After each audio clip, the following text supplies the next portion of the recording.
এই বছরে হোলির দিনটা কি করে কাটলো সেটাই তোমাদের সাথে শেয়ার করব। তো সকালে উঠে চানা মশলা বানিয়ে নিয়েছিলাম আর কালারফুল কিছু লুচি বানিয়ে নিয়েছিলাম, যেটার ফুল ভিডিও আমি আপলোড করে দিয়েছি, তোমরা চেক করে নিও। ব্রেকফাস্ট শেষ হওয়ার পর আমরা চলে গেছিলাম ছাদে। তো সেখানে কিছু ফটো উঠি, তারপর আমার কলিগ আসে, আমরা একটু রং খেলে নিই। সেগুলো ভিডিও করা হয়নি, বাট ফটোগুলো আমি ভিডিওতে দিয়েছি, লাস্টের দিকে আছে, তোমরা পুরো ভিডিওটা দেখবে। তারপর আমরা চলে যাই একটু বাইরে, মানে যেখানে আমার বন্ধুর বউরা সবাই ছিল, সেখানে গিয়ে প্রচুর রং খেলি।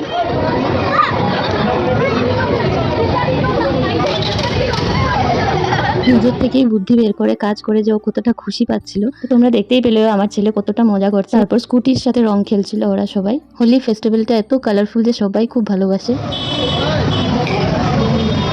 তারপর বাড়িতে এসে ফ্রাইড রাইসটা করে আমরা লাঞ্চ করে নিয়েছিলাম চিকেন আর ফ্রাইড রাইস দিয়ে।